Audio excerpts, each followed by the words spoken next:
Have you ever wondered why the questions that appear in the exam stay in our memory? क्या सोचा है कभी कि भाई एग्जाम में जो क्वेश्चंस आते हैं वो हमें बहुत दिनों तक भी रिकॉल रह जाते हैं, वो माइंड में रिटेन रह जाते हैं और हम सबको बताते फिरते हैं कि भाई ये क्वेश्चन आया है, ये क्वेश्चन आया है। इवन जब कंप्यूटर बेस्ड एग्जाम होती है तो मेमोरी बेस्ड क्वेश्चन जो है वो पूरे के पूरे आ जाते हैं, क्योंकि स्टूडेंट्स की दिमाग में वो सारे के सारे बैठे रहते हैं। क्यों ऐसा क्यों होता है? सो हेलो एवरीवन, हमारी जो स्टूडेंट प्रॉब्लम सीरीज का ये दूसरा वीडियो है और इसमें हम स्टूडेंट्स के सामने आने वाली विभिन्न टाइप की जो प्रॉब्लम्स है, जैसे memory power, remember power, retaining power, ठीक है, और भी टाइप की प्रॉब्लम है, उनको डिस्कस कर रहे हैं और उनका सॉल्यूशन निकालने की कोशिश कर रहे हैं। लास्ट वीडियो में हमने एबिंगहाउस कर्व पढ़ा था और शॉर्ट नोट्स जो रिवीजन है उसकी इंपॉर्टेंस समझी थी। तो इस प्रॉब्लम के बारे में हमने देखा था, उसका सॉल्यूशन भी देखा था कि हाँ, आपको किस प्रकार से जो है चीज़ों को देख के चलना है, किस प्रकार से शॉर्ट नोट्स बनाने हैं और जो है 5 डे टेस्ट जो करना है। ये हमने एक टेस्ट भी लिखा था कि अपने को 5 डे टेस्ट करके एक टेस्ट देना है, जिसमें हमें क्या करना है कि यदि हम हमारा जितना भी कोर्स है उसको 5 दिन के अंदर रिकॉल कर पा रहे हैं, then whatever you are reading, whatever you are listening, whatever you are writing in your notes, that is well and good, और आप बिल्कुल एग्जाम में अच्छा कर पाओगे। लेकिन यदि आप 5 दिन पहले उसको रिवीजन नहीं कर पाओगे, विद इन 5 डेज उसको रिवीजन नहीं कर पा रहे हो, तो भाई आपको शॉर्ट नोट्स बनाने की बहुत ज़्यादा आवश्यकता है। आज जिस टॉपिक को लेकर हम आए हैं वो है एक्टिव रिकॉल। तो पहला ही क्वेश्चन में जो मैंने पूछा था वो ये था कि क्यों आपको जो एग्जाम्स के क्वेश्चन होते हैं वो याद रह जाते हैं, ठीक है, जबकि हम नॉर्मली जो भी पढ़ते हैं वो याद नहीं रहते। एग्जाम से क्वेश्चन इवन जो हम 6-6 5-5 महीने बाद भी यदि पूछे कि हाँ एग्जाम में क्वेश्चन आया था और मैं इसको ऐसे गलत करके आया था, हम सब बता देंगे और इस चीज़ से शायद सब एग्री करते हैं। सो एक्टिव रिकॉल एक्चुअली होता क्या है? देखो, पहली बात तो हम एक्टिव एक्टिव रिकॉल के बेनिफिट्स देख लेते हैं कि क्या होता है। रिमेंबरिंग कॉम्प्लेक्स स्टफ, ठीक है, इम्प्रूव लॉन्ग टर्म रिटेंशन, ठीक है, organise information and retrieving information. तो इन सब का मिला के मतलब क्या है कि एक्टिव रिकॉल के माध्यम से हम चीज़ों को अच्छे से और लॉन्ग टाइम तक अरेंजमेंट के साथ, विद सिक्वेंस के साथ याद करने में सफल होंगे, ठीक है। तो ये है एक्टिव रिकॉल की इंपॉर्टेंस। अब एक्टिव रिकॉल होता क्या है? देखो, एक होता है पैसिव रिकॉल और एक होता है एक्टिव रिकॉल, ठीक है। पैसिव रिकॉल में क्या होता है कि हम जस्ट चीज़ों को पढ़ते हैं, ठीक है, उसी टाइम ठीक है हमने रिवाइज कर लिया, 2 दिन बाद भी रिवाइज कर लिया हमने, लेकिन हम इंफॉर्मेशन को सोच नहीं रहे उसके बारे में कि भाई ऐसा क्यों हुआ, ठीक है। यदि ऐसा नहीं होता तो क्या होता, ठीक है, उसको किसी अन्य चीज़ से कंपेयर करके नहीं देख रहे।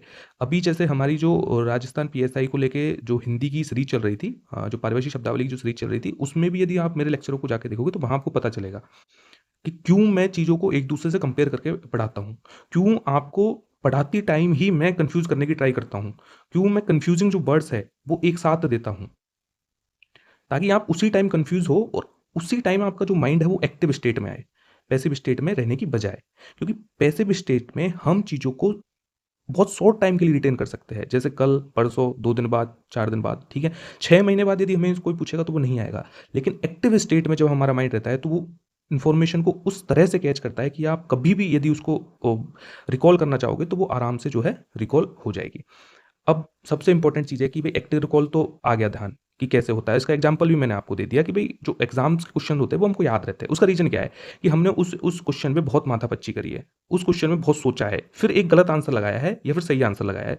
तो अन्य जो ऑप्शन है, जो कंफ्यूजिंग ऑप्शन है, वो आपके सामने है, तो उन सब में से आपने एक ऑप्शन छाटा है, समझ रहे हो? तो आपको सारे ऑप्शंस याद रहेंगे। जब आपने मशक्कत की है, एक्टिवली अपने माइंड को लगाया है उस चीज़ में, तो आपको याद रहेगी वो चीज़। अब देखते हैं कि एक्टिव रिकॉल जो डे टू डेली लाइफ में जो हम करते हैं, वो किन-किन स्टेप्स के माध्यम से हम एक्टिव रिकॉल कर सकते हैं। देखो, सबसे पहले तो आप अभी जो भी सब्जेक्ट पढ़ रहे हो, मैं प्रैक्टिकली आपको समझाऊँगा ताकि आप जो है इसको भिन्न-भिन्न चीज़ों में अप्लाई कर सकें और बिल्कुल आपको फ़ायदा दिखेगा। आप अभी के अभी इस चीज़ को इस वीडियो को देखते समय भी इसको अप्लाई करोगे और मैं वही स्टेप लेके आया हूँ। बिल्कुल इसको अप्लाई करोगे आप और आपको फ़र्क दिखेगा कि आपको इन्फॉर्मेशन कितनी जल्दी याद होती है और कितनी लॉन्ग टर्म के लिए याद होती है। जल्दी तो याद नहीं होगी। एक और मैं वार्निंग दे देता हूँ कि जो एक्टिव रिकॉल मेथड है, ये बिल्कुल भी जो है टाइम सेवियर मैकेनिज़्म नहीं है। इसमें टाइम लगता है, टाइम एफिशिएंट मैनर नहीं है। नॉर्मल जो पैसिव रिकॉलिंग है उससे ज़्यादा टाइम लगता है, लेकिन एक बार यदि आपको इन्फॉर्मेशन याद होगी तो लॉन्ग टर्म के लिए जो है वो बेनिफिशियल होगी। देखो, कोई भी टॉपिक मैं चाहूँगा कि आप उठा लो, आपका जो भी टॉपिक, आप जो भी सब्जेक्ट पढ़ रहे हो उसका कोई टॉपिक उठा लो, ठीक है, आपने पढ़ लिया वो भी ठीक है, नहीं पढ़ा वो भी ठीक है, जो आप पढ़ने वाले हो वो भी ठीक है, ठीक है।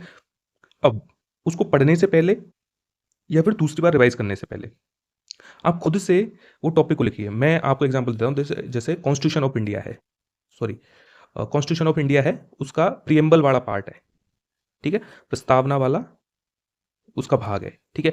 अब प्रस्तावना वाला जो टॉपिक है, जो लक्ष्मीकांत में दे रखा है हमें, तो प्रस्तावना वाले टॉपिक में बहुत सारी चीज़ें हैं कि हम भारत के लोग भारत को, ठीक है, तो ऐसे पूरी प्रस्तावना बोलती है, हम भारत के लोग भारत को समाज निरपेक्ष, ऐसे ऐसे करके बहुत सारे वर्ड आते हैं। पंथ निरपेक्ष समाजवादी लोकतंत्रात्मक गणराज्य बनाने के लिए समस्त नागरिकों को सामाजिक आर्थिक राजनीतिक न्याय विचार व्यक्ति विश्वास धर्म और उपासना की स्वतंत्रता दिलाने के लिए, इस तरह से बहुत सारी चीजें आती है उसमें, ठीक है। अब आप क्या कीजिए, उस टॉपिक को उठाइए, जो भी आपका टॉपिक है, मैंने उठाया प्रस्तावना वाला टॉपिक, ठीक है। अब इस टॉपिक को उठाइए आप, और एक बार रिकॉल करने की कोशिश कीजिए कि आपको क्या क्या इन्फॉर्मेशन याद होगी। तो मुझे, जहां तक मुझे लगता है, आपको जो है ना, समाजवाद आएगा, ठीक है, समाजवाद की जगह कोई और बात आ जाएगा, ठीक है। मान लो न्याय की बात करें तो सामाजिक आर्थिक राजनीतिक 3 तरह के न्याय होते हैं, आपको कुछ और इन्फॉर्मेशन याद आएगी, ठीक है। मैं चाहता हूं कि उसको आप लिखो कि भाई क्यों, वाई, वॉट क्या था, हाउ कैसे हुआ, व्हेन, वेयर, ठीक है। इस टाइप के आप क्वेश्चन पूछो उस टॉपिक से रिलेटेड, चाहे आपने वो टॉपिक स्टार्ट करने वाले हो या फिर वो टॉपिक स्टार्ट कर दिया उसको रिवाइज कर रहे हो, ठीक है। अब क्या होगा, जब आप ये चीज करोगे तो आपको जो है कुछ गलतियां होंगी कि यार ये तो नहीं था, तो एक तरह से क्या हो गया, वो एग्जामिनेशन मोड हो गया, समझ रहे हो। जब आपके पास बिना किसी फैक्ट को देखे, एक तो हो गया आपने फैक्ट देखा पढ़ा और रिवाइज कर लिया, वो इतना इफेक्टिव नहीं होगा क्योंकि आपको याद रहेगा। आप हर क्वेश्चन को, हर टॉपिक को एज ए एग्जाम मोड की तरह लीजिए, क्वेश्चन पूछिए खुद से कि ये क्यों था, ये कैसे था, ये क्या था। बिल्कुल टाइम दीजिए, 2 मिनट लगेगा आपको सोचने में कि भाई प्रस्तावना जो है किससे ली गई थी, नेहरू जी का उद्देश्य प्रस्ताव से ली गई थी। नेहरू जी का उद्देश्य प्रस्ताव कब आया था,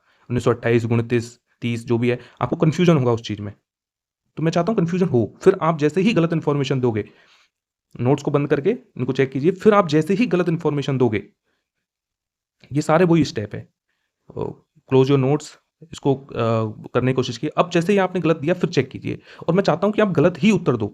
यदि सही उत्तर दोगे तो भाई आपको उस टॉपिक को रिवाइज करने की जरूरत ही नहीं है, क्योंकि वो ऑलरेडी रिवाइज हो चुका है, ठीक है। यदि आप गलत उत्तर दोगे और उसके बाद में आंसर देखोगे कि भाई आपने दे दिया 1929 में उद्देश्य प्रस्ताव आया था, ठीक है, आपने ये दे दिया, और आपने देखा यार नहीं है तो 1928 है, तो अब ये इन्फॉर्मेशन आपके दिमाग से नहीं जाने वाली, क्योंकि एक तरह से क्या हो गया, आप एग्जाम दे रहे हो, आप क्विज दे रहे हो, ठीक है। और इसीलिए जो है ना ये टेस्ट सीरीज, मॉक टेस्ट, इनका कॉन्सेप्ट इतना ज़्यादा है, स्पेशली जो जीएस वाली एग्जाम्स है। प्रैक्टिस वाली एग्जाम में तो प्रैक्टिस करोगे, जैसे मैथ्स हो गया, रीजनिंग हो गया, इनमें तो आप प्रैक्टिस करके कर लोगे, लेकिन जो रटने वाली चीज़ें है, जो याद करने वाली चीज़ें है, उनमें मॉक्स इसलिए इंपॉर्टेंट है कि आपको इन्फॉर्मेशन याद हो, आपकी इन्फॉर्मेशन गलत हो, आप एग्जाम मोड में आओ, ठीक है। फिर जैसे ही आपने वो इन्फॉर्मेशन गैदर की कि भाई इसका तो 1928 था, तो फिर से बंद कीजिए कॉपी को, और फिर उसको फिर से ध्यान कीजिए। फिर कोई इन्फॉर्मेशन गलत होगी आपकी तो फिर से उसको देखिएगा, ठीक है। तो ये है एक्टिव रिकॉल मैकेनिज्म।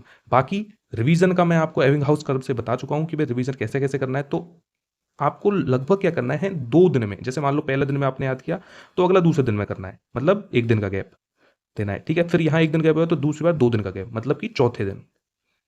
फिर अगली बार 4 दिन का गैप, मतलब कि 8वें दिन, मतलब ये हफ्ता हो गया एक तरह से। फिर अगली बार अगले हफ्ते में, 14 दिन बाद 2 हफ्ते का गैप देना है, फिर 1 महीने में, ठीक है। तो इस तरह से लगभग दुगने टाइम में, हर बार दुगना टाइम बढ़ाते जाओ।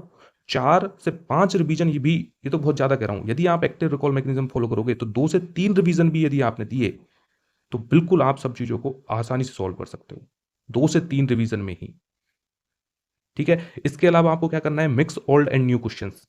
और यही चीज़ जो है मैंने अपनी जो सीरीज चलाई है उसमें फॉलो की थी, और यही कारण है कि जिन्होंने वो सीरीज फॉलो की है रिग्रेसली, उनको बिल्कुल वो चीज़ें याद रहेगी। क्यों, मैंने क्या किया है कि उनको जो भी ओल्ड इन्फॉर्मेशन है, जैसे मान लो ओल्ड कोई हमने इन्फॉर्मेशन पढ़ी, उसको नई इन्फॉर्मेशन साथ कंपेयर करके पढ़ाया है, ठीक है। उनको कंपेयर करके पढ़ाया है कि भाई कन्फॉर्मिटी क्या होता है, ठीक है, लियन क्या होता है, लियन और कोलेटरल में क्या अंतर है, इससे पहले हमने ये पढ़ा था, ठीक है। तो हर लेक्चर में लगभग हर 5 से 6 मिनट में आप यही शब्द सुनोगे मेरे यहाँ से कि मैंने इससे पहले वाली पारक शब्दावली में ये पढ़ा था। वो इसीलिए ताकि एक्टिव रिकॉल हो, एक दूसरे को कंपेयर करें, हम एक दूसरे कंपेयर करें, कंपेयर करके ही इंफॉर्मेशन जो है ज़्यादा गैदर होती है। तो ये था हमारा एक्टिव रिकॉल मैकेनिज्म। आप किसी भी क्वेश्चन में जो भी टॉपिक आप पढ़ रहे हो, अभी के अभी ये वीडियो देखते समय ही इसको बंद कीजिए, हो चुका है यहाँ तक, ठीक है। जो आपको बताना था बता चुका हूँ, इस वीडियो को बंद कीजिए और अभी जो टॉपिक है उसमें एक्टिव रिकॉल अप्लाई कीजिए। आपको क्या करना है, यदि आप, मुझे जहाँ तक पता है आप सारे लोग रिवीजन फेज में ही होंगे, नहीं हो तो नया टॉपिक भी उठाइए, यदि हो तो फिर अपना जो टॉपिक पढ़ चुके हैं उसको उठाइए। Try to remember as much as you can. और जब इन्फॉर्मेशन गलत हो बिल्कुल आंसर दीजिए, आप लिखिए, यहाँ पे लिखिए जो भी आपका उत्तर है वो लिखिए कि भाई फॉरगेटिंग कर्व किसने दिया था, इसमें लिखिए कि भाई आपको आइंस्टाइन ध्यान आएगा, ठीक है, आइंस्टाइन लिखिए यहाँ पे। फिर उसमें देखिए नहीं आया तो एविंग हाउस था, फिर उसको दोबारा लिखिए, या फिर नहीं लिख सकते तो मन में ही कि हाँ भाई ये गलत है, तो अगली बार आप बिल्कुल भी गलती नहीं करोगे। तो हम मोटो क्या है हमारा कि भाई एग्जाम में जाके गलती ना हो, यहाँ जितनी हो वो गलती हो जाए। तो ये था हमारा एक्टिव रिकॉल मैकेनिज्म, इसको अप्लाई कीजिए और मुझे फीडबैक दीजिएगा कि आपके लिए काम किया है नहीं किया। मेरे लिए तो बिल्कुल काम करता है ये, ठीक है। और ये साइंटिफिकली प्रूवन है कि active recall is way more better than passive recall. जो ट्रेडिशन बना हुआ है कि भाई हाँ बस रिवाइज करो, बस रिवाइज करो, यही कि भाई 2 दिन बाद 3 दिन बाद रिवाइज करो, रिवाइज करो ना, रिवाइज करो, एक्टिव रिकॉल के माध्यम से करो। थोड़ा टाइम कंज्यूमिंग प्रोसेस है, लेकिन मैं सही बता रहा हूँ, बिलीव मी, कि यदि आपको जहाँ 6 से 7 रिवीजन लगने वाले हैं पैसिव रिकॉल में और वहाँ भी कंफर्म नहीं है, वहीं 2 से 3 रिवीजन में एक्टिव रिकॉल के माध्यम से आपको चीज़ें याद रह जाएगी, ठीक है। तो ये था एक्टिव रिकॉल के बेनिफिट्स और आपको कैसे एक्टिव रिकॉल की प्रोसेस फॉलो करनी है। फिर मिलते हैं अगले वीडियो में किसी नई प्रॉब्लम के साथ, नए सॉल्यूशन के साथ। तब तक के लिए थैंक यू।